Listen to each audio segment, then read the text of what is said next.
Good. Now we're both in there. That way we're not cutting off your shoulder. Yeah. Giving you the It's all here. space in the frame. Human. Yeah.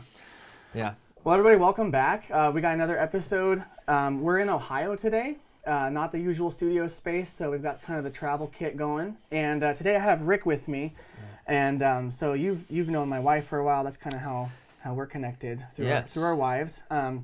But yeah, we just had the opportunity to meet up and hang out, and all the friends are together. So I figured, hey, Rick's a pastor, so why not just have a conversation? Yeah. For those who don't know you, which is probably going to be most of my audience, maybe just introduce yourself, tell Yeah. us a bit about your background. Yeah, thank you. Well, thanks for having me. Excited to do this. Apologize for the lack of studio professionalism. My family just moved into this house, and so we have boxes. This is kind of the catch-all room. But yeah, I'm a pastor here in Mount Vernon, Ohio, at Proclamation Church. Been doing that for almost 4 years now. As the lead pastor, was pastoring at another church as an associate pastor before that. Our church is non-denominational, but we're Baptistic in our theology and our ecclesiology. So I'm from the area. My wife and I met years ago, and then I met your wife. They were roommates in college, and as they say, the rest is history. So, excited to chat. I think our first major conversation was actually not about theology, but about espresso and coffee. Yes, which I feel like is just below yeah. for you and your passions. There's like theology and there's like coffee. It's maybe a little too close, Yeah. Got to watch that one a little bit. But, That's right. we did get the espresso machine, so. You did? We did. You pulled the trigger on that? Yeah, I did. Yeah, Okay. So a while ago, we've had it for a while. And Was it worth it? Because they're pricey. You were sharing this. Funny story. So we got the espresso machine, and to save a couple $100, I got an open box one. Okay. And then within a month of having it, it broke. Okay. Yeah. So we had to send it back, and there was 4 months where it was being repaired, and they actually ended up just replacing a lot of the internal components and then sending it back. So now, long story short, totally works great. Okay. Really happy with it, but that initial, and I thought of you too, because I remember you saying like, "Do you really need to spend that much on an espresso machine?" And then as soon as it broke, I was like, "Rick was right. Oh no, what have we done?" And now it's great. Now we have espresso every day. Rick was wrong. Yeah. And Gina was like, we're not going to have a latte every day. And we totally have a latte every day. So do you feel like it's because you feel like you have to? There's like, well, hey, I bought it. I got to use it. Or is it like... It's just like now it's routine. Yeah. Which is kind of sad because lattes used to feel special and now it's like, it's kind of just normal. Yeah, yeah. But we miss it. Like whenever we're here and like we bring our AeroPress and we're just doing like drip coffee at the in-laws' house, and I'm like, man, I wish I had my espresso machine, but that wouldn't really fly well. So. Well, I'm glad you're here, and you got my Walmart coffee, drip coffee the true connoisseur's choice. That's right. I don't know what it is, but it's actually not bad for like this tier of coffee. Yes, that's a great way of putting it. Yeah.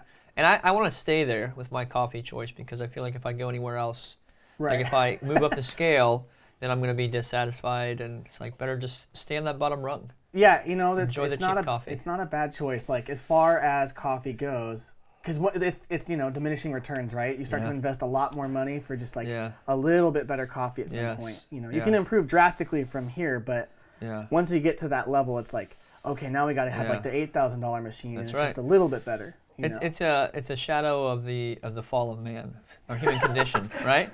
Like you can never, nothing's fully satisfying, right? Until glory. So. And there's that perfect cup of coffee you're just always kind of chasing. Yes. So, yeah. Apologize about the dogs. Oh, that's okay. Yeah. So we're kind of up above the garage, right? Yeah. Mostly because this is very likely the quietest part in the house. Yeah. Dogs, children. Yeah. College friends catching up down there. Right. I mean, there's all sorts of noise bombs that we're mostly avoiding up here. Yeah. So I've been on other podcasts before, and we always just say like, hey, we have dogs, we have kids. Yeah. This is life. You know. Anyway. There's been multiple episodes where Gwendolyn just starts screaming upstairs and you can totally hear it. So it's a feature of our show. We're just humble people. Yeah. We're regular Joes. We put our pants on one leg at a time. Yep. Yep, exactly. So was you go to this church. You're the pastor at this church that's Baptistic in theology. Mm-hmm. Was that always sort of your upbringing? Was that from that stream? So I grew up Presbyterian. Okay. And then late teen years was in a Baptist, kind of fundamentalist Baptist church for a little while. And then I was in just attending it, and then became on staff at a Wesleyan kind of was. It's a CMA church, Christian Missionary Alliance. Okay. And so they're from the holiness tradition, somewhat similar to the Nazarene, those kinds of things. All from the same stream. Yeah. So, and then planting, we planted a church in just through studying and preparation, just was, I think I've always been convinced of congregationalism, Sure. Of believers' baptism, and just seeing the gift of a plurality of elders. Not that all these things are strictly Baptistic, but Right. yeah, so that's somewhat how we landed where we're at. So kind of in the planting process, that which theology was started to process it out.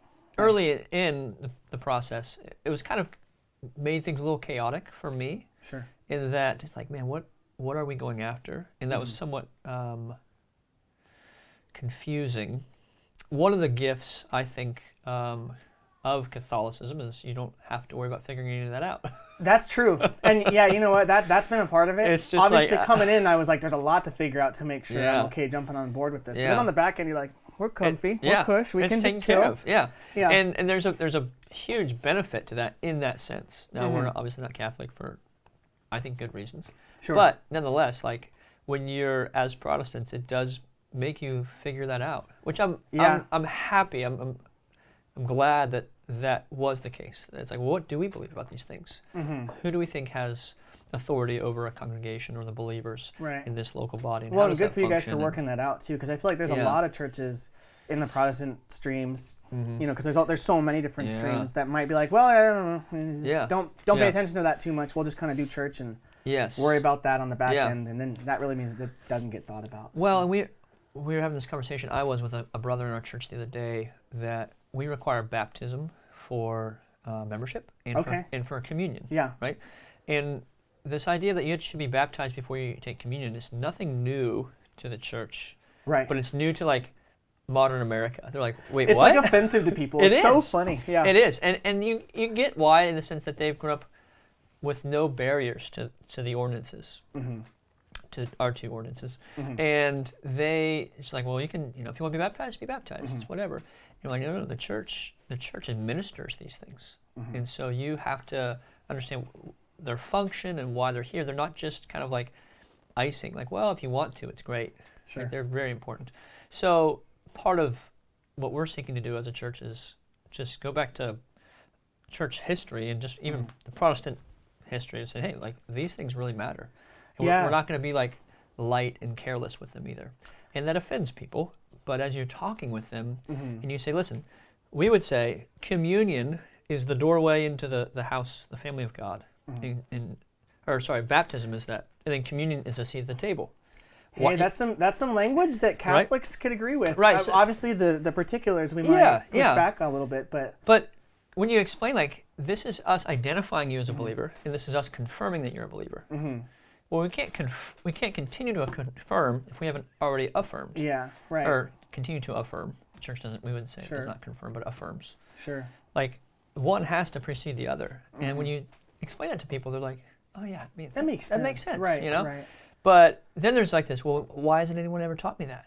And it's like, well, that's a problem, So anyway. I love that you point that out too, because I feel like one of the things in our little Catholic world that we deal with, and having come from Protestantism, I know it's a reality there, and you've kind of just spoken to this, is that there's a really big problem with catechesis in Christianity in general in America right now. And I think regardless of which stream you're coming from, because a lot of like cradle Catholics will talk to us like, wow, there's all this stuff I never knew about why we believe this. And then in all the churches we were in before, it was the same sort of thing where when someone really starts to engage their faith deeply, there's sort of that catechesis and formation that happens. They go, why did I never know that? You know? Which I think speaks to a broader problem in America maybe, but it's not, for Catholics or Protestants listening, it's not just your stream necessarily. Yeah, right. It's kind of like a cultural issue where people, I don't know if it was just that Sunday school sucked for a while or what it was, but there seems to be a lot of people that are like, wow, there's these basic things that, like in Paul's letters, he would have called elementary, that a lot of people just don't even have an awareness of. Yeah, I think that people, the cultural religion side of it, that it's religiosity. Yeah. Like, and to, I don't want to say to our shame, but just the churches in general have not said, well, this is what's required for you to be a faithful Christian. We would say, well, now we don't even say you go to church. It's just like, well, believe in your heart and you're good. Yeah, whatever that means. And like when Jesus said in Romans 10, confess with your mouth and believe in your heart and you'll be saved, like he didn't mean kind of confess and kind of believe in your heart. Like these were things that would produce a very distinct way of living. And so in our culture, it's like, well, you can be a Christian without going to church. Right. You can be a Christian without... I went to an altar call one time though, Rick. I'm good. Yeah. Right? Yeah, exactly. I gave... That summer camp, I got saved. Yeah. And then I got I'm resaved, living like I got hell saved now. again. Yeah. Yeah. No, that's a big point. I forget who the scholar is, but there is a book that's been coming out in sort of a stream in theology, and I guess I'm interested in your take. I think it's a Protestant fellow, but he kind of writes, I think the book is titled Salvation by Allegiance Alone.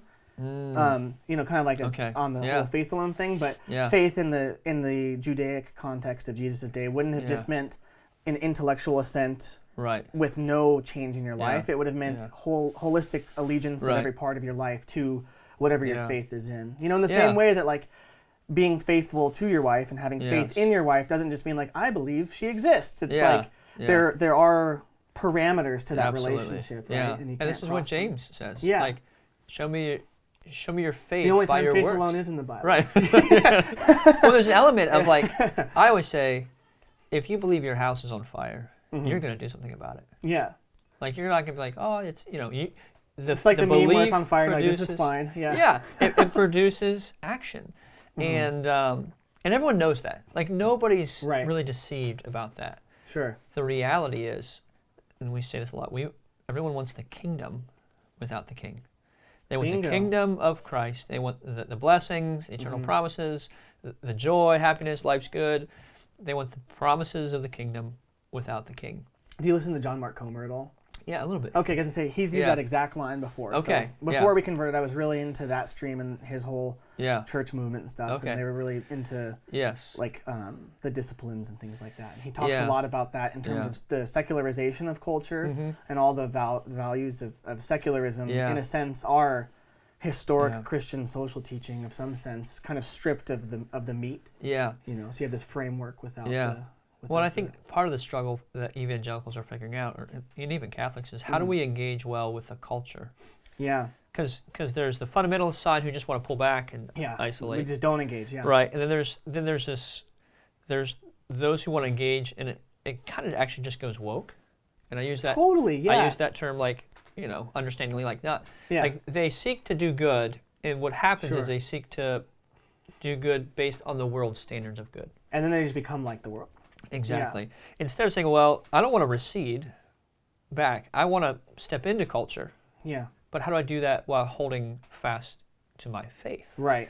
And I think that's something, Tim Keller is an example of someone in the Protestant side who's done this probably well. Timmy K, man, some good stuff. It's like, well, let's talk about it. Let's not just pull back and say, well, it's all going to burn and they're going to burn. Yeah, none of their works are going to last, so we might as well just leave them hanging. Yeah. So it's a hard thing, though. I think is to go back to your thing about catechesis and how do you catechize and help people understand. Like when David wrote in Psalm 119, "I have hidden your word in my heart so that I might not sin against you." Understanding, memorizing questions and answers develops a systematic theology in our mind that the 4-year-olds don't know that, and the 12-year-olds might not know that. But as an adults, we know that because that's what a worldview is. Right. It's questions and answers. And absolutely. Like, if you leave that empty, it will be filled by whatever you're surrounded by. Really. Right. Exactly. And we've just acted like, well, we have church on Sunday, and maybe we even read the Bible at home sometimes, and we don't watch dirty movies. Sure. So we're okay.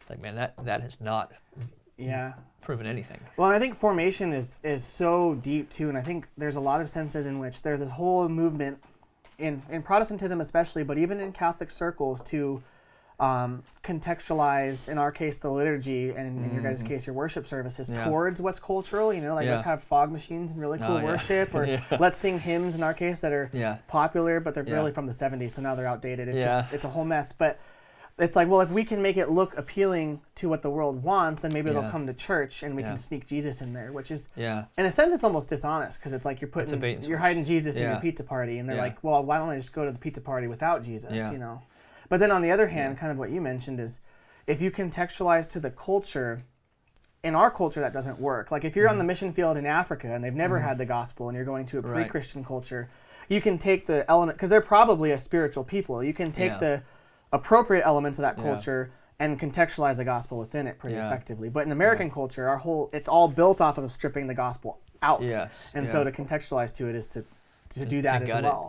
To gut it. Well, and the it's like the ultimate Trojan horse. Well, it is, and it's like, I think the hard part is you either believe that everyone needs Jesus to live, or you don't. Right. If you believe that they do, then that's going to shape, again, how you live, what you do with your days, how you interact with your neighbors. Whereas if you believe like Jesus would be a benefit to them, but they don't necessarily need them.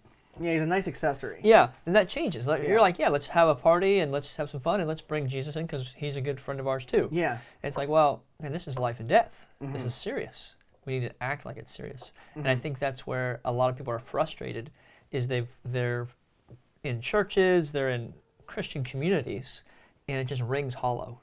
It's like, well, part of that is we're all hypocrites as Christians, because we're all claiming to follow Christ, who's perfect, but yet we're not perfect. Right. And so there's hypocrisy. Like, you can't get away from that part of it, right?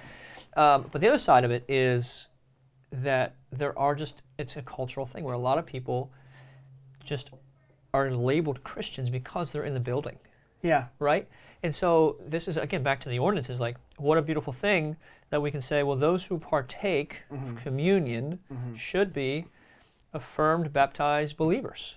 There's a lot of Catholics that are going to be surprised to hear this, too. And I think this is a good point, because I think from the Catholic side, a lot of times we look at Protestantism as one big bunch, as if you guys are all kind of in bed together. But you're not, right? Because there are certain churches, like we have one in our town, that lets unbaptized people have communion. Oh, yeah. And the idea is like, well, if they belong before they believe, at some point they'll believe. And it's what you're saying is more in line with most of the reformers, actually. It's like, whoa, now, hold on a minute. Like, we're not saying transubstantiation, but like, this is more important than just nothing. You know? Exactly. Well, you can't be alive before you're born. Right. We can't acknowledge you're alive until you're born. Right. And so if you're born again in baptism, there's a regenerate heart there, and we're identifying that. We're continuing to affirm that. Then it should, as that ripples out, people should be able to say, man, well, this guy, like, he is a Christian. The church has affirmed that, and he's still living in that. He's not under church discipline. Like, there's identification there, and he's living it out. So let's not just kind of go into a church building and say, well, look how everyone lives. Let's figure out, well, who here in the building are actually Christians. They're striving to be faithful to God's word. And then let's look at their life and see what's going on. And then let's assess who Christ is and the Christian faith on that, not just, well, what's this church doing? We'll pick the person that's the worst member of your church and judge your entire... or just like, like the whole, I mean, in Protestantism, and there's some of this in Catholicism as well, it's not as broad, but like, you got guys like, as far as the world looking in, Benny Hinn as a Christian, Billy Graham, right? Sure. Stephen Furtick, sure. Joyce Meyer, you got Carl Lentz, Creflo Dollar, like all these guys, and we're like, man, I don't want to be anywhere near them. So there's a difficulty there of identification. We have our people too. Yeah. I mean, so like Father James Martin comes to mind. Yeah. He's a Jesuit who he follows the line really closely, and that if you like read his tweets and his articles, he gets as close as you can to like affirming homosexual marriage without crossing the line. And he'll like say things that can be construed as crossing the line, and then he gets like really offended when people construe it that way. And he's like, well, why did you assume? How uncharitable of you. And it's totally like a gaslighting thing. Like he wants to change church teaching. So, so there's people with that issue. There's So can I jump in on that for a second? Yeah. Just ask a question. This is a question in my mind. Like, there's a lot of hubbub about a lot of the Catholic priests in Germany and wanting to like... Oh, it's a mess. Yeah. Our current dumpster fire is the German Catholic Church. So... It's always Germany, right? No. Well, it's kind of interesting, actually. It is. You look back, it's interesting. But summarize, I guess, well, maybe you talked about this recently on your podcast, but... No, not really. Like, I feel like it's kind of a quagmire there. And the Pope is like, hey, we're not going this way. Right. But he's not doing the same thing that Father Martin is, but he's like saying some things that people are like, what? what's going on here, you know? Yeah, there's a lot going on with, so.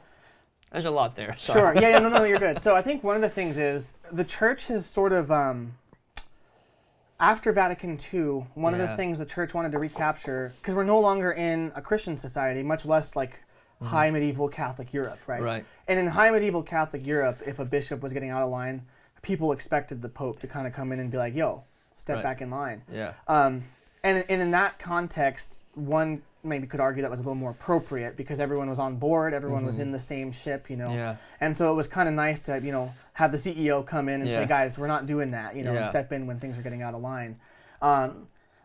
In Vatican II, one of the things they wanted to do to reorient to the secularizing world is the fathers of the council kind of recognized that, hey, the culture of the world is becoming more like the first 3 centuries of the church than the last, you know, 1600 years. Yeah. So they wanted to say, well, in the first church, obviously as Catholics we would agree that the Pope is still the Pope, but the principle that's always been a part of Catholic teaching, subsidiarity, just by necessity of not having telegrams or you know instant messaging, was way more in practice. And so the Pope has really, since Vatican II, scaled back, just kind of coming in with the band hammer in a lot of ways. And in certain ways he still does, like when it really is necessary. But there's a lot of, and the Vatican's kind of always this way. It's kind of always, let's not jump in too quick. Let's, hands you know, off. let's kind of let it develop.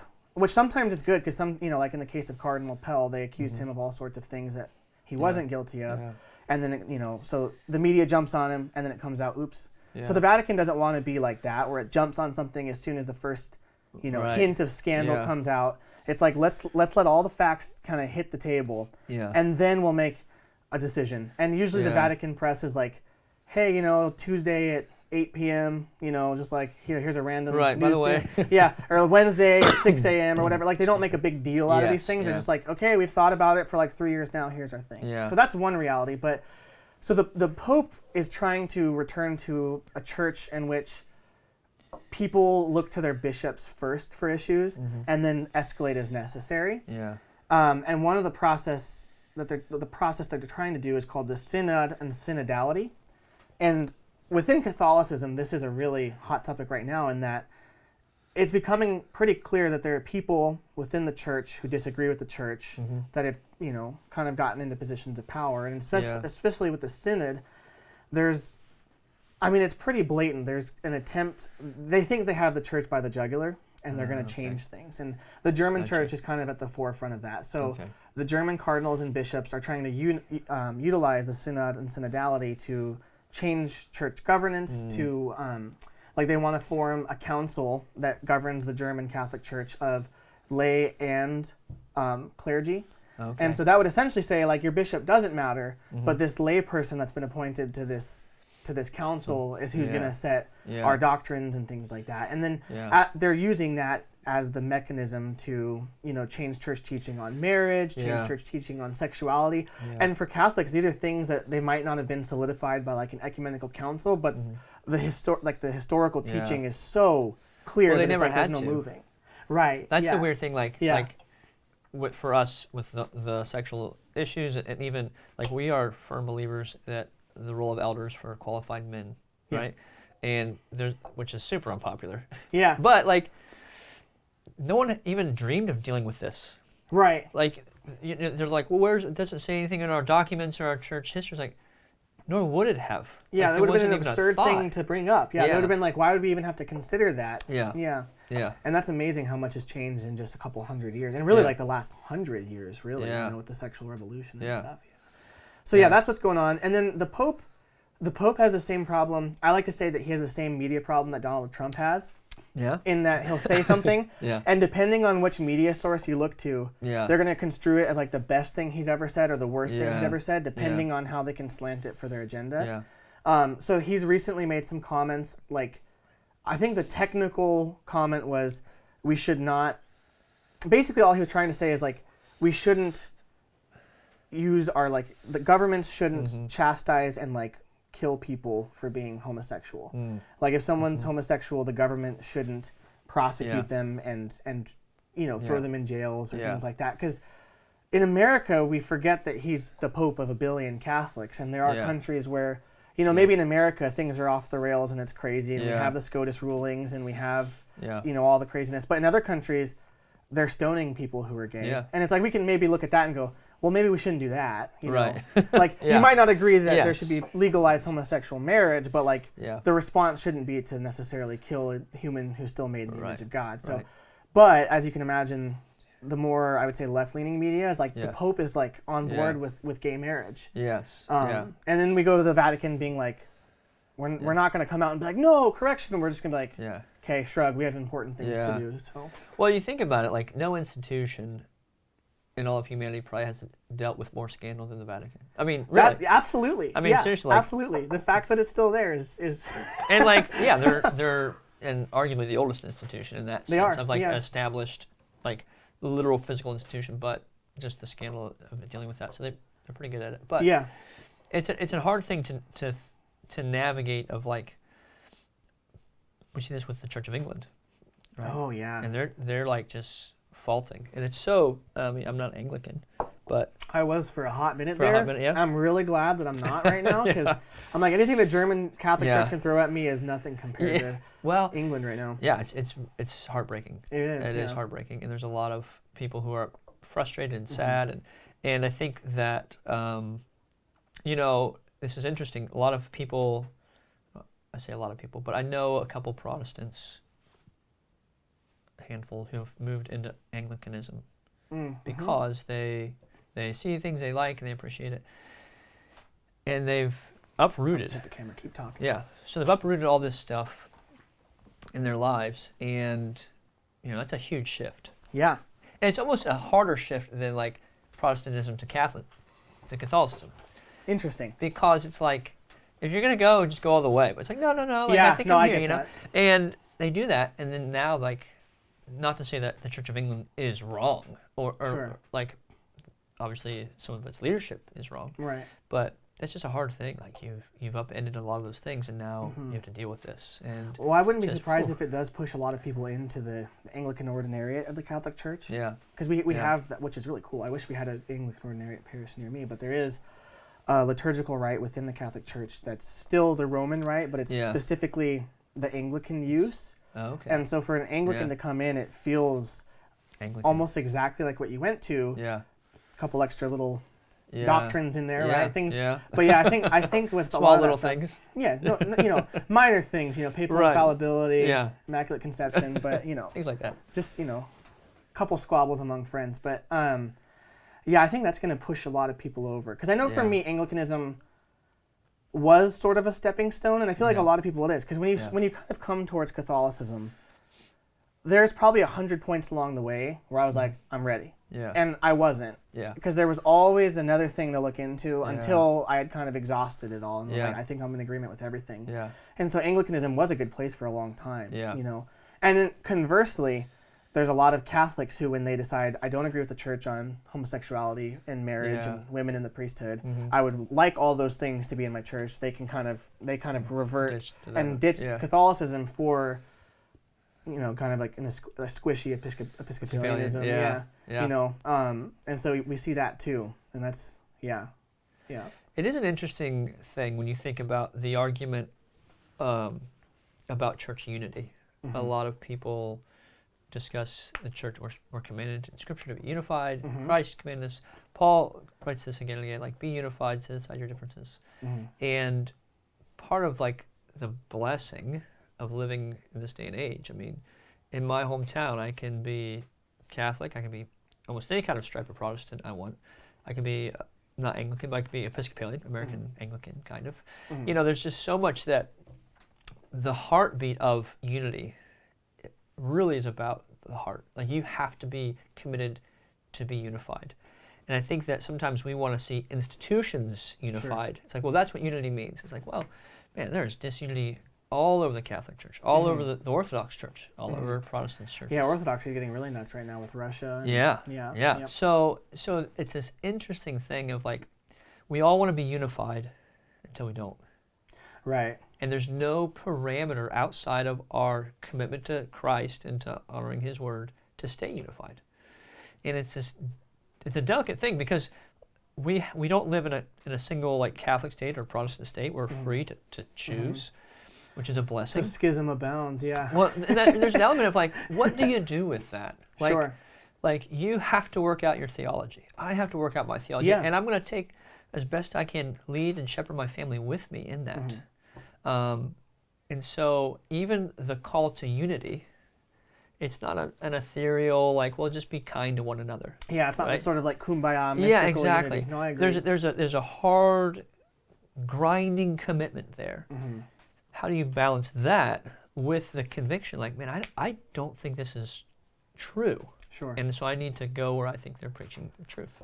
Yeah. And I don't know, it brings a lot of humility for me, because sometimes you say, hey, we need to be committed to unity. These things, or look how unified. It's like, well, man, you can have the appearance of unity, or you can even have the appearance of disunity, but true unity, fulfilling that commandment from Christ, is a heart level obedience, not just well, I'm affiliated or a part of this organization or institution. Totally. So it's interesting. Yeah, and that is an interesting perspective. I think for me, I would say, I agree with a lot of what you said, probably most of what you said in terms of the personal convictions, right? Yeah. Like, it's not enough to just say, like, well, I was born Catholic, so I'm in unity with the Catholic Church, right. but I disagree with everything they teach. Right. You're technically, like even our catechism would say, like, you're in a sort of personal schism, right? Yeah. You're like personally opposed to it, Yeah. and so that would require like repentance, right? Yeah. And I think that is a tragedy, though, that there is so much diversity of really committed Christians. Yeah. Like it's one of those things where I wish, and I pray for this all the time, that we could sort of get together, hash all the issues out, because I think unity does have to be doctrinal on some level too, which is why we have the splits, right? Like someone says, hey, that purgatory thing, man, gotta go. Let's go start the Lutheran Church now. That's a real thing, and it's important because most of those differences aren't trivial. Right. I think a lot of people like to trivialize them for the appearance of unity. They're like, oh, we all have Jesus. It's like, oh yeah, but that branch, like the Mormons don't think he's God. We all think he's at least God. Like we have Trinitarian theology, but the Orthodox look at the filioque clause and go, no way. And then most Protestants and Catholics like, that's good, but like church authority, So it's interesting. It is difficult. Yeah. Yeah. Do you feel like as you look out 2,000 years of church history? This is a big question. Okay. Do you see another schism coming for the Catholic Church in I proportion do. to 1056 or 1517? That's an interesting question. I don't know. Like the Great Schism and then the Reformation Schism. Is there something else? Like, is the cultural revolution, sexual revolution, if I can say it that way, going to bring about another schism? So I think, I have. Yeah. What's your thoughts on that? I think that, and I hate to say this, I do think the German Catholic Church. Yeah. I'm not a canon lawyer, so I'm not going to say this very, but I would say they are sort of in a de facto schism right now. Yeah. And we talk. There's in canon law. There's a whole I think it's pronounced lese sentiae excommunication, where if you are like openly opposed publicly to Catholic doctrine, you sort of excommunicated yourself. So there doesn't even need to be a pronouncement. Right. And then at that point, for the Vatican or for your bishop to excommunicate, it would just be like a clarification of what's already happened. Yeah. And people talk about this like with like Pelosi and Biden and their opposition to abortion or to being pro-life. Like there would be an argument that they've kind of ousted themselves, and to continue to show up would be really grave sin. So I think in that sense we're already in one. Yeah. I think but that I don't think is going to be a big schism. I think what we're going to happen is the continuation of what's been happening since before Vatican II, and that's the hollowing out of catechesis and the enculturation of secularism, leading to a mass exodus of religion of any kind. Yeah. And from the Catholic side, we're like, oh man, people are going to Protestant churches, and then from Protestant churches, they become an atheist, or they're just not caring at all. And sometimes it doesn't do that exact gradation; it just goes right on out the door. Yeah. I think that's going to continue, and I think regardless of your denominational affiliation, churches are going to get really small in the next 50 years. Yeah. Maybe even the next 15. And then the bigger danger, I think, within Catholicism is not the liberalization, and I don't think that schism is going to be very big. I think that the German church will try it, the Pope will kind of come in and say no, and it might not be Francis, it might be whoever fills his shoes, in some future date. But I think that one will be squashed pretty easily. The one that's actually more worrisome is in Catholicism, we have sort of our little fundamentalists as well, and those are the Sedevacantists. And so there's this whole like you might have seen that the FBI was like looking at traditional Catholics, whatever that means. And if you read the document, really who they're looking at is this branch of people who would claim they're within the Catholic tradition, but really they have this kind of fringe belief that the Pope hasn't been in office since before Vatican II. And so that would be an empty chair, sede vacante, right? So whenever the Pope dies, we enter sede vacante and they have to elect one.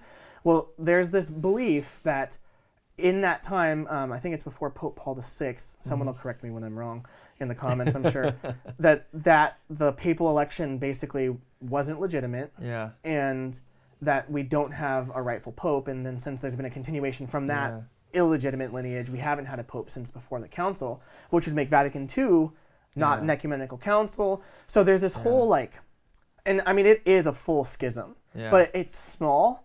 The problem is with the church kind of having been infiltrated in some ways, in some legitimate ways by people who wanted to liberalize either the doctrine or the liturgy. You know, there's been a lot of people talk about what we call the Novus Ordo, the new order of the Mass that happened after Vatican II, and say, well, that's clear fruit that the church is trying to secularize the dogma. But really what happened is Vatican II called for these things, and the Novus Ordo called for these things, and then the implementation, people said, yeah, cool, let's do this. You know, there's not a ton of overlap between what the councils called for, what the church wanted to do, and what's happened. So there's this schismatic group saying, that's clear fruit that this council was invalid, that there hasn't been a pope. Let's go back to doing everything how we did in 1962. And they're not in communion with the bishops. They're not in communion with the pope. Just doing their thing.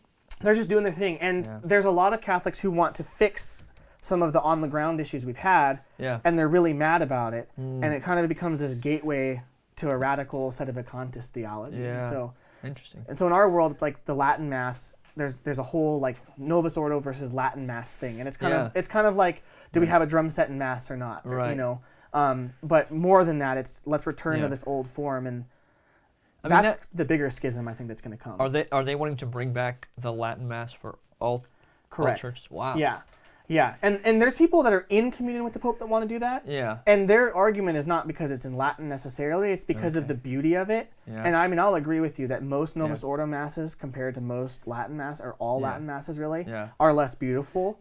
The issue is the implementation though, because like if you look at the rule of the Mass in Novus Ordo, it assumes a bunch of things are still being done that people are just like, nope. And you know, so there's sort of this like quiet disobedience that's run rampant with it. To happen. So like our priest talks a lot. He's like, we don't have to do the Latin Mass necessarily. Like all the things people love about it, we're supposed to be doing in the current order of the Mass. And so really that's what needs to happen is that. And Benedict and John Paul too were really gung-ho about getting those things done. And in the meantime, Benedict actually allowed for the Latin Mass to continue. So that those people that like want, because it's reverent and it's beautiful. So. But that's probably the bigger issue. Interesting. Okay. And it's a lot like I think back to the early church, it's a lot like you have all the crazy heresies that are like Gnostic and not even Christian. And we're worried about those, and they are a big threat. But then sometimes the bigger thing comes for the really sold out Christians who are like worried about how unholy everyone is around them. And so that's where you get like your Donatists and your Montanists, right? Like they're ultra strict about following the letter, you know? And so that's kind of, for me, that would be the bigger concern. For Pope Francis, it is too, because he's actually put a censure on the Latin Mass. So, because it's kind of... Was that a big hubbub? Oh, yeah. Because and it almost backfired in that a lot of people that are going to those communities, it does, in his opinion, become a gateway to sedevacantism. And for anyone that was already kind of thinking that way, when he did that, it like proved the claim, and then they left. And so, I don't think it was a good decision for that reason, but... I get what he's wanting to do. He's saying, let's take all the people who are, well, maybe he's not thinking this, but this is what I think it'll do. Let's take all the people who are really sold out and put them in the Mass that needs help. And then maybe, you know, and at our parish, that's what we're doing. We have one parish, we have one option. So we have all these young Catholics who are like, you know, let's sing Gregorian chant and let's be reverent and do beautiful things in Mass. And our priest is on board, thank God. And we're slowly starting to see a lot of that stuff happen that's supposed to happen. So that's probably the bigger So you see that really growing and becoming substantive. Yeah, for anyone who thinks I'm not in the traditional camp. Let me say this. I think in 50 years there will be no traditional Catholics and non-traditional Catholics, so-called. Like there will be people who agree with the Catholic Church, and then there will be people who are not a part of it at all. And so I think that the trads will win. Will they? And I'm talking about the people who... Will they self-opt out, or will they be forced out? I don't know. Okay. So I would hope that it would sort of be a self-opt-out, because I don't think it's good when the church just like max excommunicates anybody. Yeah. Like sometimes you have to anathematize dogmas. Like if someone's like, I don't think Jesus was God, it's like, well... Right. Yeah. Clearly. But if it's a liturgical thing, I think what needs to happen is the church discipline could be a little heavier in that it needs to say, like, here's what the text says, and let's just do what it says. Because even my priest has had trouble with this. Like, he comes in and he goes, guys, there's things that we're supposed to do in Mass that aren't happening at our parish. And there's a lot of pushback. It's like, well, this is how we've been doing it for a decade. And he's like, yeah, but you've been doing it wrong for a decade. Yeah, to me, it's right. You know, so it's, but you have to navigate that carefully, because you can't just come in and just, like, change everything and then force all those people to become Episcopalian. Right. You know? Luckily in Montrose, that wouldn't be an option. There's 2 ACNA really conservative Anglican churches, and that's all we have. But so it's tough to navigate. I think the harder thing is, like, the people that I guess want to cause problems with the liturgy in the liberal way aren't, like, doing anything that justifies excommunicating them. But when the response of the traditionalists is to actually enter open schism, well, now you've done something that is, like, you've drawn worthy. a line. Yeah, you've drawn a line that isn't over dogmatic stuff, and you've made it dogmatic. So that's the bigger concern. But that's the dirty laundry of our church. Yeah, there you go. You know, I mean, they all have them. They all have them because it's people in the church, and that's what the mess is. So this is a kind of a random question. Sure. But I don't know the answer. Well, I don't know a lot of things. But what is the Catholic teaching on the eschaton? What's the end times picture for Catholics? Oh man. And is it unity? Like, is it pretty clear? Like, we're all like, So. Or is it like, man, there's a lot. There's not really. So there's not a dogmatic teaching in that the church in a council or from the scriptures clearly says this is the only option. Okay. So there is some allotment for diversity. I would say there's a couple things that some Protestant circles would believe that we wouldn't. Okay. And so, like, one of them would be, like, rapture theology. Like, the Catholic Church wouldn't say that there's some sort of rapture. Like, at all. So there would be that. We typically would fall in what you would call, like, an amillennialist camp. So, like, we would say the 1,000 years is the reign of the church on earth, you know, and that's Christ's reign on earth through the church. And would you guys, with that, would you say that in the Protestant camp, all mills will usually say they hold that Satan is bound for the 1,000 years?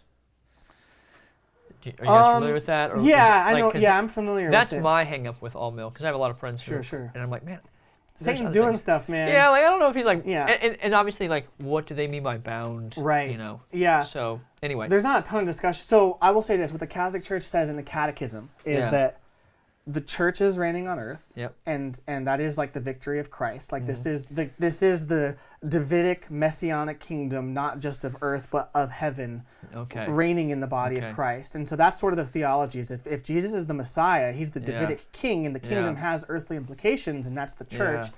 And so really, like, your governor doesn't matter, but your bishop, man, that's royalty right there, because he's participating in Christ in a direct way. And so there is sort of, for Catholicism, the church as an institution is important in that sense, right? Yeah. But as a collective, the bark of Peter, we call it, the collective institution of all bishops in communion with you know, the successor of Peter. But they would, I don't know that we would say Satan is bound and that, like, he can't do anything, because that's clearly refutable by just lived experience. But there is a teaching that basically at the final hour, there will be, I mean, and I forget what the Catechism says verbatim, but it's along the lines of there is an Antichrist. Like, there's lots of Antichrists, but there is an Antichrist who will offer, like, a false messianic sort of solution. And the Church really explicitly teaches that it will do so through temporal power. And there's some biblical evidence that leads, like, he'll kind of unify with a religious bend to be worshipped as God, as the Messiah, but he'll unify sort of, well, Babylon, right? Like political, earthly power. And then, so that's like the official teaching. But then within that, we have lots of saints who have had dreams and visions and their own Yeah. interpretations and stuff. And there seems to be an idea, that there's some sort of person, some sort of antichrist, and that's kind of like the loosening of Satan. Is like at that point, it's not going to be fun to be Christian. Yeah. I will say, in terms of the tribulation, Catholicism is like, I mean, if the early church had to suffer and die for the faith, the end of the church, like, why do you think you're going to get away from it? We're going to suffer and die as bad, maybe worse, you know. Right. But for Catholics, we're like, woo, martyrdom, like, we like that. So. Yeah. Well, it's interesting. So many people would say, like, I just don't believe the Lord would allow us to go through. Yeah, so you don't know the first 300 years. It's then, like, why would he? I mean, it's such an arrogant thought. Sure. One of early church history, but just even today, Christians today in different parts of the world who are suffering tremendously. Yeah. I mean, just Christianity in the 20th and 21st century has been extremely difficult. Yeah. Just not for us Americans. Right, yeah, we got it comfy. Persecution is just being uncomfortable at work. Yeah, like my boss kind of said, don't, or whatever it is. And anyway, but it's interesting how people can deflect away from the persecution side of things. Mm-hmm. Do you feel like, is the Catholic teaching on the end times like a hopeful thing? Is it like, man, because some Protestants, their hope is just like, it's all going to be over. Yeah, it's over soon. It's over soon. Christ is going to come back, and you know, I would say, like, well, that is true. We don't know if that's tomorrow or if that's in 1,000 years, but we're hopeful that like there'll be continued growth in holiness, and the church will continue to be established, and His kingdom will continue to grow. Is there a hope for Catholics? Are they like just in general? I know I'm not asking you to speak for a billion people, but kind of am. You know, like, is it like generally like it brings hope when we talk about the return of Christ? Or I think Catholics have a unique perspective in that, not for lack of thinking about it, we don't really talk about it much, if that makes sense. Because so one of the distinctives of Catholicism is obviously we believe that the Eucharist is really and truly Jesus. And that, the accidentals remain bread and wine, but like the substance changes, and that's truly Christ. And so for us, and there's actually a lot of scholars who have looked at the parts of the Mass, and even going back to Justin Martyr and reading about the earliest Mass, and then looking at the book of Revelation, there's a lot of, I guess Catholic sacramental theology is that the heavenly temple is participated in our earthly liturgy. And so a good Catholic would be like, I'm excited that Jesus is coming back, but I also get to experience the actual worship of heaven every Sunday. And so I guess in a sense our focus is more like, I'm already participating in it, obviously not yet fully, like the already not yet thing at Mass, and I'm receiving the Lord, and the sacrament, edifies and sanctifies and builds up for the sake of us being holy and embodying the mission of Christ that's why it's called the Mass, is the great mission, the great sending, right? And so in a sense, I would say the average Catholic is like, well, there's obviously your Catholics who are looking at the world and going, yo, any day now, like, it's coming. But I would say the approach of most Catholics is like, well, my life, the end of my time is going to come more imminently perhaps than that will. But either way, I'm going to have to face Jesus at the end of it. And so I want to be filled up, be edified, participate in the sacraments and participate in what the Spirit's calling me to for my personal sanctification for the sake of the world. Right. Which I think is pretty healthy, because it can be bad to get hung up on the end times, and just be in like your little doom corner. You're either like gloom and doom, or you just want to fight about it all. And instead of like. And pre-trib, post-trib, it's just like, hey, well, I mean, I think everyone would love to be raptured out. I don't personally believe in a rapture.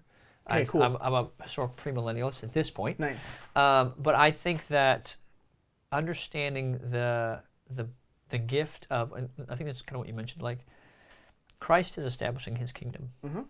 We're participants in that as much as we're faithful to Him. Right. And enjoying like the simple faithfulness to that. So we're not worried about. I don't say we're not worried, but our world is not coming to a close because of political things, because of economical things, even because of church issues. Denominations are dying. There's confusion on all these fronts. Like these things are, I don't want to say welcomed, but understood that they're to happen. Right. And we're to continue to be faithful it's not like to that. it's not like they've never happened before. Exactly. Yeah, right. There's not like there's never been a scandal in the church. Yeah. And yeah. certainly the first 300 years were just a breeze for everybody. No issues. Yeah. It was definitely. Hakuna Matata. Yeah. I always love looking at that too, because it's like from the outside they were being killed, and then from the inside you had like Gnostics and heretics of all stripes and colors. So I mean, you get just a few years removed into the church age, just looking at the New Testament and what Paul is dealing with. And you're like, right off the bat. Wow. Like, you know, I get like people are frustrated about different things in churches of every stripe. And I get that. But it's like, man, praise the Lord, we're not dealing with this. Yeah, right. You know, like it's good perspective. You don't have Arius. Yeah. Well, you're not struggling. We do have the Jehovah's Witnesses, and that's pretty close, but yeah, but like we all kind of get we understand what's going on there, you know? Yeah. So like I think that for us to be just encouraged, like, man, the church is striving for faithfulness for all these years. Sure. We should continue to strive for faithfulness instead of saying, man, I can't believe this happened. Like, forget it. I'm just going to go and find God on my own in the woods and have my church, my mountain biking church or whatever. Yeah, whatever. It's just like, no. Like you are detaching yourself from the institute, the bride of Christ, thinking that you can then endure the persecution and the hardship that is to come, and you can't. You just can't. Right. So anyway. This has been interesting so far, because I feel like a lot of Catholics listening, if we hadn't said that you were a pastor on the front end of a Protestant church, there's a lot of things that you're saying that we would be like, I'm pretty on board with that. Yeah. So there's a lot of things we could say that we're not on board with. No, totally. Yeah. That's kind of where I was going to go is. Yeah. And that's what's unique, right? Because like looking at schisms and things like that, there's some clear lines and there's some unclear lines and things like that. We're closer than we are far in terms of like, it's not like you're sitting across the table from a Muslim or a Hindu. Yeah. But then there are some real disagreements. Yes. And obviously, you've looked at church history a little bit. You have where you fall in theology, where I'm on my end of the spectrum. For you, looking at something like Catholicism, what do you think are like some of the big maybe questions or hang-ups or things that you look at and you're like, what is that about? Well, there's a long list, because one of the things that Catholicism produces by nature is 2,000 years of tradition, or you would say, maybe I would say, like, 1,600 years of tradition, or whatever. Sure. So with all that, like, there's just page after page, book after book of things that are like, well, that's weird, like. Sure. And some of like Catholics have like done, and they've thrown out, like indulgences, right? We don't really do that anymore. We do. Well, like, but I think they're Pope not Pius was like, hey, let's get let's get that out of here. They're not like they were, right. There were definitely some clear, Luther was correct in that the practice of indulgences was off the rails. Actually, if you look at it, it wasn't in alignment with the theology of indulgences, and that's probably the big thing. So for me, there's like there's a lot, but the main things would be like, man, the Pope, the papacy. It's just a minor thing. Yeah, I know, right? Yeah. The just tradition as equal to Scripture, or up there with Scripture. I think that the view of transubstantiation, that's one of the biggest. It's like I just can't. That was probably one of the harder ones for me too. Yeah. And then I think those would probably be the top. I mean, I'm not trying to categorize, but those ones, the teaching on just the papacy, and then bishops and priests and all like the ecclesiastical structure of things. Sure. I don't think like that's just really, because for me, I think we talked about this before, but like it goes down to, I mean, I believe in the Bible and the canon that I have, right? Hey, we share a New Testament. We do, right? This is the 7 books in the Old that you're right. like, well, yeah, and some after that, and so it's like, for me, as I go through that, and the sacraments, the 7 sacraments, like as I read that, I don't see the connection. Sure. And I think the appeal that I've heard most often is it's always or not always, usually the appeal to church history. Totally, yeah. Which is a good appeal, but even in that, like and I'm not a scholar or a great diligent student, but as I have studied and read, I don't come to the same conclusions. Now, it's part of that is like you're reading through glasses. So if you read the Church Fathers through Protestant glasses, you're gonna be like, hey, that's us, and then that's not us. Right. And so like, and there's an element of like, sure, yeah. And then so if I'm reading it through Catholic lenses, but I still have Protestant eyes, I'm getting your side of it, but I'm still coming to my conclusion. Right. And so I think that for me, it's like, well, I need to be a very good student of God's Word.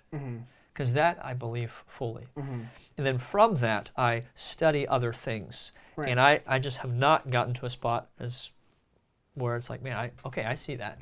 I can see the connection, but I don't see, it's not convincing to me. So from Scripture, you haven't found a convincing connection for like apostolic succession or the papacy or tradition as an infallible source.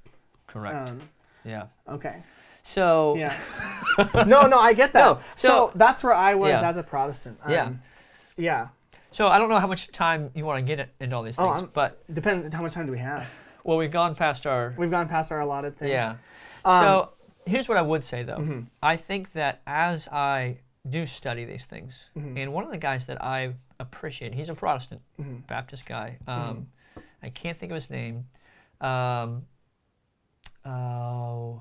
It's one of the Ortland brothers, and he has. Is it Gavin Ortland? Gavin. Yeah. And he's just like really well thought about, like, and I appreciate the stuff. He's really charitable. He's very charitable, and that's kind of like one of his things, you know. And I will watch him interact with Orthodox guys and Catholic guys and Lutherans and Anglicans, and I'm like, hey, that's helpful. And he's thought well about that stuff, and I know, like, I want to do as much due diligence as I can. Sure. I don't want to just say, well, Gavin says, so, Hey, but if you're going to quote someone, Gavin's not a bad place to go. He's not. Like, no, he's helpful. And I think that what I have learned by studying more of these things is, one, like, there is a unified desire to be faithful to Christ. Sure. For these brothers. But there are some major differences. Oh, totally. How do you say, brother, I think the Catholic Church, as a Protestant, might be teaching a gospel contrary to what Christ taught. But I'm studying that. But that's where I'm at. And how do I say that in a charitable way? Sure, yeah. When, again, church history is like, well, this is the thing. If you're going to divide about something, it is this. Sure. How are you saved? What's the gospel? Right. What's the good news? So in your estimation, what would be the primary difference of what you would say the Catholic gospel versus what you would say the gospel Protestant gospel? The Protestant gospel. The real gospel. Yeah, poisoning the well. I know. That's okay. No, that's okay. No, I think that, again, one of the elements, and as I quoted Romans 10 earlier, like, there is a faith produces works. Sure. Catholics are always accused of, like, works-based salvation. Yeah, we are not Pelagians. But there's an element of, like, the sacraments that are there, all the structures that are there that bring you to salvation. And I would say, like, for us, we don't have the 7 sacraments, but it's kind of flipped. It's born again. You would say you come to a participation in Christ through a faith commitment, not just an intellectual assent, but and then the sacraments, or well, in your cases you'd call them ordinances, are just outward signs of that faith commitment necessarily. You wouldn't say there's really any infusion of grace. Yeah, there's not like a parallel with them. And even to nuance a little more, I'm more of a Reformed Baptist. Okay. So Reformed being your soteriology, like you and Calvin are getting along. We're having a good time. Yeah, sure. This is interesting because so before I actually came out of a Reformed Baptist sort of theology. Yeah. So the struggle with that is it becomes like a throwaway. The gospel is kind of a throwaway. And what I mean by that, not that Reformed Baptists or Reformed guys are just like, the gospel, we don't need it. Sure. But, and I would say it's more in like the laity rather than in like the minister side of things. Sure. It can grow an apathy in your heart. Well, God, I'm the elect. He chose me, and we don't have to. It's easy to figure out who the elect are. Yeah, and that's like that's like the extreme side of it. But not too many degrees over is where a lot of people live, where it's like, yeah, like God has saved us. I'm predestined, and the reason I have faith are these things. It's like, well, all that I would say is true if that's a reality, but there's still an outworking of your faith that must be consistent with that. Sure. Or you're not saved. Right. So, and you can correct me if I'm wrong, that's where I think that under Catholic teaching, there's more of a process of salvation. And you mentioned the ordinances, and like there isn't not that you have to partake of all 7 to be saved. No. But there's a process of salvation. Yeah, so sort of how the Catholic Church would work it out And in we can end sacraments. on this one. Yeah, no, I agree. It's because this could be, this could have been the whole conversation. Well, Maybe 500 years. We should have started, yeah, exactly. It's not a process in that, like, you're only partly saved. Yeah. I guess, and like you got to get the whole chunk. Like, we're not Mormons. You don't have to get all of the endowments to get to the celestial realm of heaven, right? It's like a video game. Yeah, exactly. Like I got to the max level. I got the 10th prestige in Call of Duty or whatever. Yeah. But basically, the idea is that all of the sacraments are a direct participation in the life of Christ, and so Jesus's humanity. His life as, the God-man in the hypostatic union redeemed the totality of the human experience. And so, even some of the fathers say, he's recapitulated the human race. He's the new Adam. And so in baptism, that's the new birth, and that's sort of the new covenant version of circumcision, right? That's your entrance, like you said, into the church. And in John 3, that is the new birth. Like, how can I climb back up into the birth canal? And that's kind of what Nicodemus. He's like he's taking the outward, appearance very literal, but in that sense, we're participating in the life of Christ. And I would say that in the same way that this maybe is an interesting comparison. In the same way that someone that's reformed would view grace as prevenient for the whole totality of life, the Catholic Church would say grace is prevenient in the sacraments. Insofar as by my participation in them, I'm not doing anything. I'm submitting to the work that Christ has done in his life, death, and resurrection as the incarnation bridges heaven and earth, right? It's like the marriage of heaven and earth in one person. And so the sacraments are God preveniently working in us, and he's asked us to submit to them. It's not as though he can't extraordinarily work outside of them, but it's the ordinary means by which someone is within the bounds. And that would be for all of them, is it's not that, and this was a big distinction, because it can from the outside look like I have to do this thing for God to give me grace. And it's more like he's created this tangible thing for me as a human that he's promised to meet me in. And it's not that he's said, I'm not going to meet you anywhere else. But he's promised that in these institutes of Christ, in the new covenant, these are the signs of the new covenant, which have parallels to the old. I've promised to meet you here, and that has nothing to do with you. That's for us. That's why we baptize babies, because Gwendolyn can't make a faith commitment like she will at confirmation, but God's not bound by her ability to understand Him to work in her life. And so we would say that it's prevenient in that way. And really, I think that's the bigger thing is we look to passages like in 1 Peter when he says you're working for the salvation that's revealed at the end of the age. And in one part, he even says that we're partakers of the divine nature. In sacramental theology, theosis would sort of be the word. And the Orthodox really like that word. We believe the same thing as Catholics. We just are Latin, so we don't use the Greek word. But it's really the process of... I think the biggest separation is this. I think when I was Protestant, there's a distinction between what we would call initial justification. You would just call justification. And then you would have sanctification. And different camps believe different things, but they're not necessarily linked. In your teaching? No, in your teaching, right? I mean, you would say you have to be justified to be sanctified. But you would say that, like, some Protestants would say you can be justified and, like, your sanctification, maybe over here or over here, depending on how holy you get. But your justification is, like, it happens initially. There's that declaration, and that's it. The Catholic view would be more like, you would more likely call it, like, infused grace. So instead of imputed justification, like you're a piece of dung covered in snow, which is kind of what Luther says, right?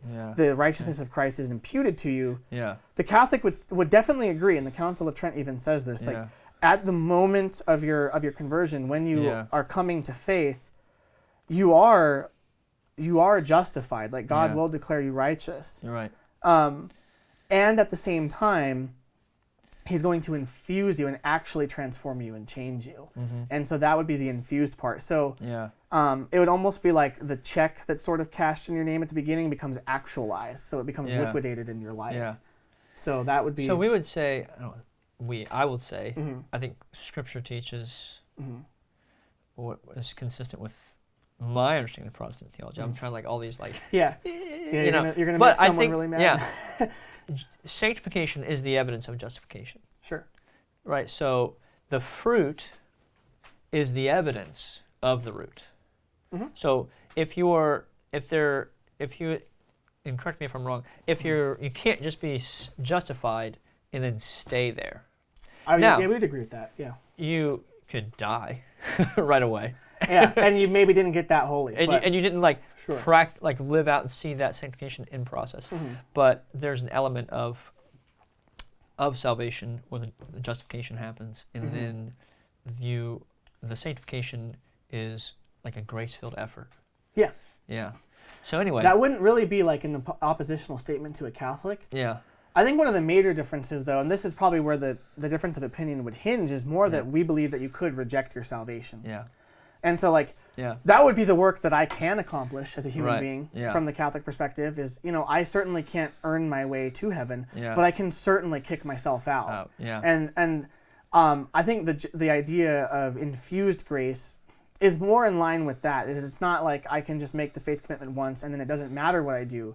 We would say, well, the fruit matters. And, you theoretically could, even having been properly baptized and having a real genuine faith in Christ and participating in that, we would say that you could reject that at some point, and I think of Hebrews 6, how could those who have once tasted taste again, and so the idea of that initial justification being infused is kind of in line with the fortification of what's been planted in you.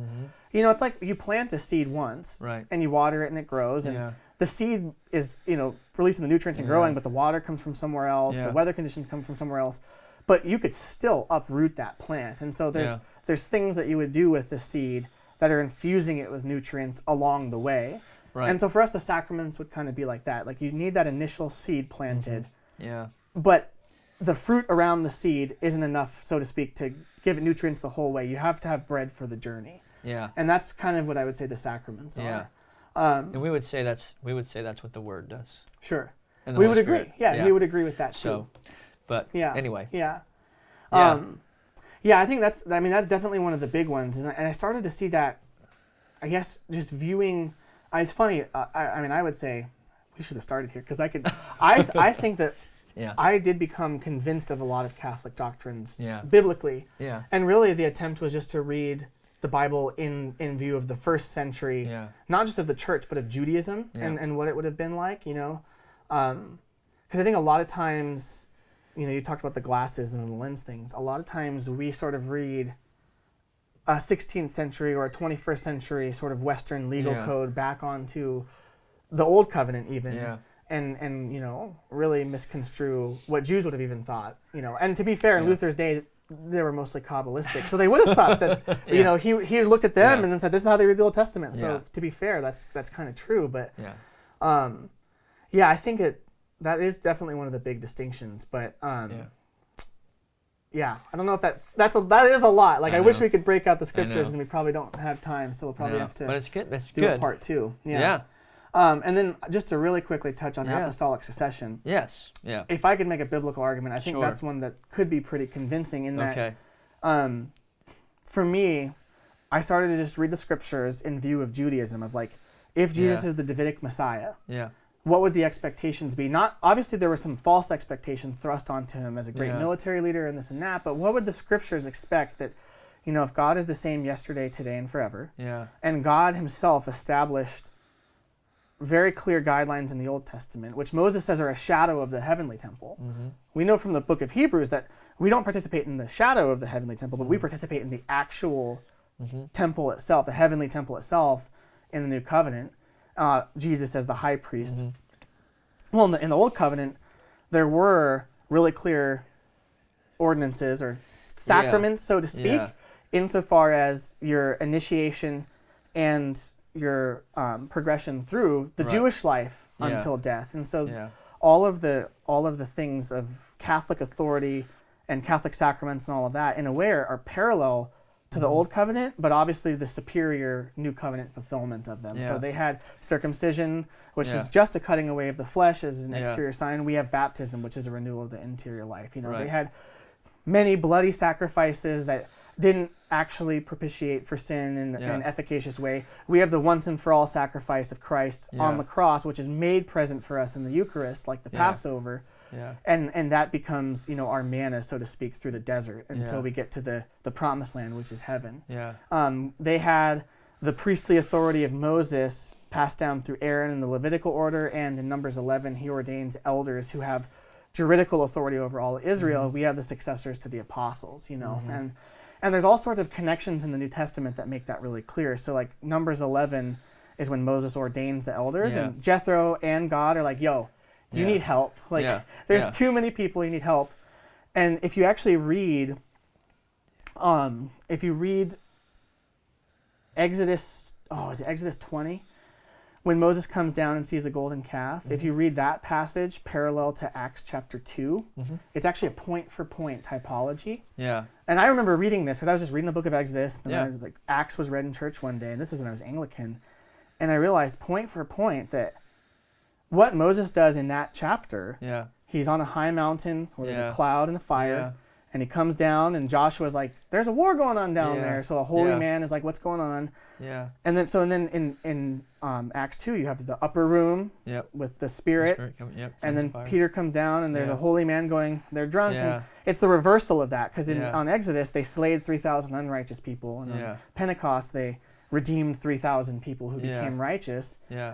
And there's a couple other passages in Acts that when I looked at Peter and when I looked at Moses, and then another passage at Joshua, like the sin of Achan with Joshua, and then with Ananias and Sapphira, point for point, something consecrated to the temple, used for profanity, and then Joshua has them slain. Something that they said was consecrated to the church, used for profane use, and then the Holy Spirit through Peter kills them. So I'm like, the New Testament seems to be positioning Peter in a particular place of authority.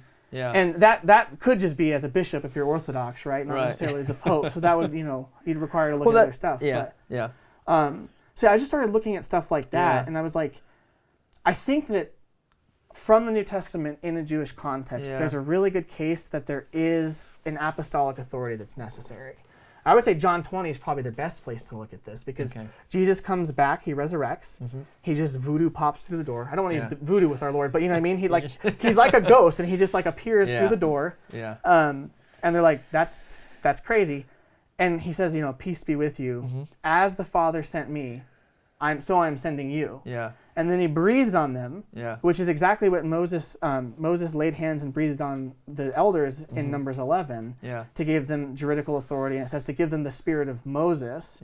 So Jesus, just with the apostles, breathes on them, and they're given the Holy Spirit, and he sends them in the same way that the Father sent him. And then he tells them, whoever sins you forgive are forgiven, and whoever sins you retain, they're retained. And so I just started looking at those passages, and I'm like, wait a minute. So we have the New Testament starting to position Peter and Moses and Peter and Joshua in Acts. And then we have this in John 20, which looks a lot like the ordaining of elders in Numbers 11. And in the Old Covenant, it was abundantly clear that those were positions of authority for interpretation. They could bind and loose over the people, right? And they also had succession to them, valid succession that even Jesus affirms, like in Matthew 23. He does say, the scribes and Pharisees do sit in the seat of Moses. Like, you have to do what they say, just don't do what they do, because they're hypocrites. They build heavy laws for you, and then they don't do them themselves, right? And that's not to get into the Sanhedrin had the legitimate authority, and the Pharisees were adding stuff around it to really protect it, and Jesus didn't like the around it stuff, but he did affirm the living authority they had, which you would say is extra biblical, right? From Moses, So I would say that looking at that, I would say the authority that you would say bishops have now would be extra biblical. But not under the Old Covenant. I would not say that. Oh, totally. So you would say that it's not biblical. I would say when Jesus said that, those guys weren't being extra biblical. Okay. I just want to nuance that. Yeah, no, I agree. Okay, so you don't necessarily see a connection between the authoritative structure that God ordained for the old covenant and what he set up for the new. I think that because I've heard this argument sometimes, and there's definitely like this pattern, and the question is God establishing that same structure again, or is he structuring the bride differently? Sure. And as you look at the writing of the Apostle Paul, and then you look at even Peter's writing, like in his work, after like Christ says the famous passage in John 6, like I'll build this church on this confession. Matthew 18. Matthew 18. Yeah, John 6 is the that's the Eucharist one. That's the Eucharist one. Yeah. So when he says on this, I will build my church, right? Yeah. We always say, well, it's the proper declaration, the proper confession. Sure. It's more confessional. I don't think that there is evidence enough for me to be convinced that, although they fully agree with the authority of the apostles. Okay. So would you say at the end of the apostolic age, it shifted? Into the church age, I think, yes. Okay. Once those apostles died, once the scriptures were compiled, okay, I think it shifted, yeah. Okay. And I'm not like a I don't know. People want to differ on the canonization process, and people want to say like, well, the apostolic age and what they get all kinds of weird stuff about that. What's always a hiccup for me, among many other things, is like, for all that to point to the papacy and apostolic succession, you have to build so much stuff around that off of just a few verses to support that. Does that make sense? You can say the same thing about things like the Trinity, though. Certainly, I mean, there's implied verses, but the word isn't there. And, yeah, but like you have so much evidence in the Old Testament, in the New Testament for that. Whereas for apostolic succession, you have just a couple verses, and you have to build this huge apparatus off of like this tiny little thing. It's like, man, that's a big jump for me. So anyway. Yeah. Well, cool. I appreciate it. Well, yeah, we're running out of time just as it's getting juicy, so maybe we'll have to have a follow-up. But because I was like, dang, I almost want to pull it up and go through verse by verse, because I found that there's a lot more than I initially thought. Yeah. So we'll have to go through that sometime. That could be interesting. Either way, thanks for having the conversation. I think the initial part of our conversation, there's a lot to agree on, and I think praise God for that, because the efforts of anyone who is at least some level of Christian, that's some level of committed to it, over and against the secularization, is a thing that I think we can all be happy about. And then working out the differences and coming together in unity on the other things is I think that there's the, I don't know if this is back in the 80s or 90s, when there was like the bridge thing. They're trying to bridge Protestants and Catholics. And there's like J.I. Packer and all this stuff. And it's like, I wasn't really, I mean, I wasn't alive then, but not a big fan of like, hey, like we're all together in this. It's like, well, these don't matter. There's some distinctive differences that are huge. Right. But when you kind of look out into the world, it makes you're this like, a little smaller. Hey, buddy. Hey, Orthodox guys and Catholics guys, like we have a lot in common. And especially with things, like in the pro-life movement and things like that, there's a lot of really good communal efforts, and I'm happy to see those efforts. Yes. But I think it's important to have conversations like this and see where those differences fall. Yeah. And I think it's been good to talk. Yes. And I feel like knowing where you were at in terms of your denominational alliance, I'm like, and you're probably not surprised by my answers. I'm not surprised by yours, and that's part of it. But it's one of those things for anyone watching. Yeah. This is why, like we were talking at the beginning, you have to do the due diligence of, looking at the scriptures, looking at history, looking at all the evidence, and kind of, like you said, working it out for yourself and doing that really well with diligence and great care. Work out your salvation with fear and trembling. For it's the Lord who works in you. Both the will and to work. Yeah, exactly. So, thanks everyone for watching. Hopefully this was edifying and challenging in some ways, and I think it was a good conversation, and we'll have to have you on again sometime if you're willing to come back. You come And back to the Ohio. beautiful studio here above the garage in wonderful Mount Vernon. Yep, sounds good. Great. All right. Well, thanks everybody for Thanks, watching. And Appreciate it. if you enjoyed this and there's someone you feel like could benefit from this conversation, don't forget to share it with them and subscribe for more. And we'll get this guy back on at a future date next time I'm in Ohio. So Sounds good. all right. Take care. We hit your hour mark.